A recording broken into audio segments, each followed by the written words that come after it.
Ngunit lalo pang kumalat ang balita tungkol kay Jesus, kaya't nagkakatipon ang napakaraming tao upang makinig sa kanya at mapagaling sa kanilang mga sakit. Ngunit si Jesus ay pumupunta sa mga ilang na lugar upang manalangin. Minsan, habang si Jesus ay nagtuturo, may mga Pariseo at mga guro ng kautusan na nakaupo sa di kalayuan. Sila ay galing sa lahat ng bayan ng Galilea at Judea at sa Jerusalem. Nasa kanya ang kapangyarihan ng Panginoon upang siya'y magpagaling ng mga may sakit. Dumating ang ilang lalaking may dalang isang paralitiko na nakaratay sa higaan. Nagpipilit silang makapasok sa bahay upang mailagay ang may sakit sa harap ni Jesus. Wala silang maraanan dahil sa dami ng tao, kaya't umakyat sila sa bubong, binakbak ang tisa, at inihugo sa harap ni Jesus ang paralitikong nasa higaan. Nang makita ni Jesus ang kanilang pananampalataya, sinabi niya sa paralitiko, "Kaibigan, pinapatawad ka na sa iyong mga kasalanan." Pagkarinig nito'y nag-usap-usap ang mga tagapagturo ng kautusan at mga Pariseo. Sino itong nagsasalita ng kalapastanganan sa Diyos? Hindi ba't Diyos lamang ang makapagpapatawad ng mga kasalanan? Palibhasa ay alam ni Jesus ang kanilang pag-uusap. Sinabi niya sa kanila, "Bakit kayo nag-iisip ng ganyan? Alin ba ang mas madaling sabihin? Pinapatawad ka na sa iyong mga kasalanan? O tumindig ka at lumakad? Ngunit upang malaman ninyong ang anak ng tao ay may kapangyarihan dito sa lupa na magpatawad ng kasalanan," sinabi niya sa paralitiko, "Iniuutos ko, tumindig ka, dalhin mo ang iyong higaan at umuwi ka." Agad naman tumindig ang lalaki, at sa harap ng lahat ay binuhat niya ang kanyang higaan at umuwing nagpupuri sa Diyos. Nang gilala sa mga naroroon at nagpuri sila sa Diyos, sila'y namangha at nagsabi, "Kahanga-hanga ang mga bagay na nasaksihan natin ngayon." Pagkatapos nito'y lumabas si Jesus at nakita niya ang isang maniningil ng buwis na nagngangalang Levi na nakaupo sa paningilan ng buwis. Sinabi sa kanya ni Jesus, "Sumunod ka sa akin." Tumindig si Levi, iniwan ang lahat at sumunod kay Jesus. Si Jesus ay hinandugan ni Levi ng isang malaking handaan sa kanyang bahay. Kasalo niya roon ang maraming maniningil ng buwis at iba pang mga tao. Kaya't nagbulong-bulungan ang mga Pariseo at ang mga kasamahan nilang tagapagturo ng kautusan. At sinabi nila sa mga alagad ni Jesus, "Bakit kayo kumakain at umiinom na kasalo ng mga maniningil ng buwis at ng mga makasalanan?" Sinagot sila ni Jesus, "Hindi nangangailangan ng doktor ang walang sakit, kundi ang may sakit. Hindi ako naparito upang tawagin ang mga matuwid, kundi ang mga makasalanan, upang sila ay magsisi." May ilan namang nagsabi kay Jesus ng ganito, "Ang mga alagad ni Juan ay malimit mag-ayuno at manalangin. Gayon din ang mga alagad ng mga Pariseo. Bakit ang mga alagad mo'y patuloy sa pagkain at pag-inom?" Sumagot si Jesus, Dapat bang mag-ayuno ang mga panauhin sa kasalan habang kasama pa nila ang lalaking ikinasal? Darating ang araw, nakukunin na ang ikinasal, saka pa lamang sila mag-aayuno. Sinabi rin niya sa kanila ang isang talinghaga, Walang pumipiraso ng bagong damit upang itagpi sa luma. Kapag ganoon ang ginawa, masisira ang bagong damit at ang tagping bago naman ay hindi babagay sa damit na luma. Wala ring naglalagay ng bagong alak sa lumang sisidlang balat. Kapag ganoon ang ginawa, papuputukin ng bagong alak ang lumang sisidlan. Matatapon ang alak at masisira ang sisidlan. Sa bagong sisidlang balat, dapat ilagay ang bagong alak.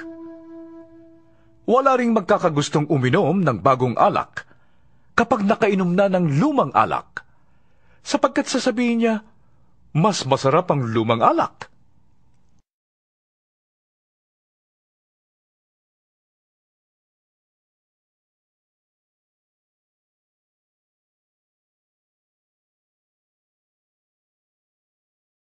Ika-6 na kabanata. Isang araw ng pamamahinga, nagdaraan sina Jesus sa isang triguhan. Ang kanyang mga alagad ay kumitil na mga bunga ng trigo at kanila itong kinain matapos ligisin sa kanilang mga kamay. Bakit kayo gumagawa ng bawal sa kautusan sa araw ng pamamahinga? Tanong ng ilang Pariseo. Sinagot sila ni Jesus. Hindi pa ninyo nabasa ang ginawa ni David nang minsang magutom sila ng kanyang mga kasama?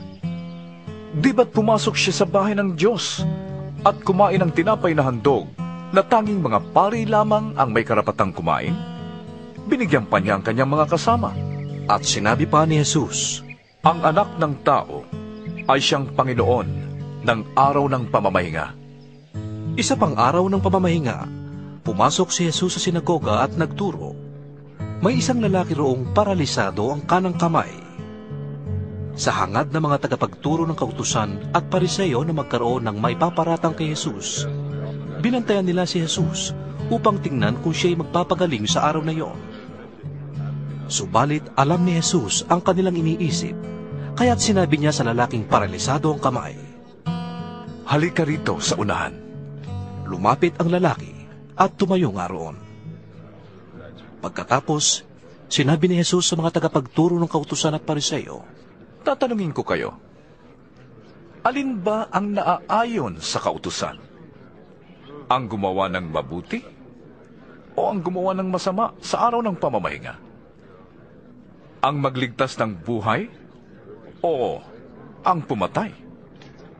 Tiningnan niyang isa-isa ang mga taong nakapaligid at pagkatapos ay sinabi sa lalaki, Iunat mo ang iyong kamay. Iniunat nga ng lalaki ang kanyang kamay at ito'y gumaling. Nagngit-ngit naman sa galit ang mga tagapagturo ng kautusan at mga Pariseo at pinag-usapan nila kung anong dapat nilang gawin kay Jesus. Nang panahong yun, umakyat si Jesus sa isang bundok at magdamag siyang nanalangin sa Diyos. Kinaumagahan, tinawag niya ang kanyang mga alagad. Pumili siya sa kanila ng 12 at sila'y tinawag niyang mga apostol. Sila ay sina Simon, na pinangalanan niyang Pedro, si Andres na kapatid nito, sina Santiago, Juan, Felipe, Bartolome, Mateo, Tomas, Santiago ang anak ni Alfeo, si Simon ang makabayan, si Judas na anak ni Santiago, at si Judas Iscariote na naging taksil. Pagbaba ni Jesus at ng mga apostol, nadatnan nila sa isang patag na lugar ang marami sa kanyang mga alagad, kasama ang napakaraming taong buhat sa Judea, Jerusalem, at mga bayan sa may baying dagat ng Tiro at Sidon. Pumaroon sila upang makinig kay Jesus at mapagaling sa kanilang mga karamdaman. Pinagaling nga sila ni Jesus, pati rin ang mga pinapahirapan ng masasamang espiritu. Sinisikap ng lahat ng may sakit na makahawak man lamang sa kanya, sapagkat may kapangyarihan siya na nagpapagaling ng lahat ng karamdaman. Tumingin si Jesus sa mga alagad at sinabi, Mapalad kayong mga dukha, sapagkat kayo'y paghaharian ng Diyos. Mapalad kayong mga nagugutom ngayon, sapagkat kayo'y bubusugin ng Diyos. Mapalad kayong mga tumatangis ngayon, sapagkat kayo'y magagalak. Mapalad kayo kung dahil sa inyong pagsunod sa anak ng tao ay kinapupuotan kayo, ipinagtatabuyan at nilalait ng mga tao, at pinagbibintangang kayo ay masama. Magalak kayo at tumalon sa tuwa kung ganoon ang mangyari sa inyo, sapagkat malaki ang inyong gantimpala sa langit. Ganoon din ang ginawa ng kanilang mga ninuno sa mga propeta. Ngunit kahabag-habag kayong mga mayayaman ngayon, sapagkat natamasa na ninyo ang kaginhawahan. Kahabag-habag kayong mga busog ngayon, sapagkat kayo ay magugutom. Kahabag-habag kayong mga tumatawa ngayon, sapagkat kayo'y magdadalamhati at magsisitangis. Kahabag-habag kayo kung kayo'y pinupuri ng lahat ng tao, sapagkat gayon din ang ginawa ng kanilang mga ninuno sa mga huwad na propeta. Sinasabi ko sa inyong mga nakikinig sa akin, mahalin ninyo ang inyong mga kaaway, at gawa ng mabuti ang mga napopuot sa inyo. pagpalain ninyo ang sumusumpa sa inyo, at ipanalangin ang mga nang-aapi sa inyo. Kapag sinampal ka sa isang pisngi, iharap mo rin ang kabila. Kapag inagaw ang iyong balabal, huwag mong ipagkait ang iyong baro. Bigyan mo ang bawat nanghihingi sa iyo. At kung may kumuha ng iyong ari-arian, huwag mo nang bawiin pa ang mga yon. Gawin ninyo sa iba ang ibig ninyong gawin nila sa inyo. Kung ang nagmamahal lamang sa inyo ang inyong mamahalin, ano pang gantimpala ang inyong hihintayin? Ang mga makasalanan man ay marunong ding magmahal sa mga nagmamahal sa kanila. Kung ang mga mabuti lamang sa inyo ang inyong gagawa ng mabuti, ano pang gantimpala ang inyong hihintayin? Kahit ang masasamang tao ay gumagawa rin yan. At kung ang makakabayad lamang ang inyong pauutangin, ano pang gantimpala ang iyong hihintayin? Kahit ang masasamang tao ay nagpapautang din sa kapwa nila masama sa pag-asang sila'y babayaran. Sa halip, mahalin ninyo ang inyong mga kaaway at gumawa kayo ng mabuti. Magpautang kayo nang hindi umaasang kayo'y babayaran.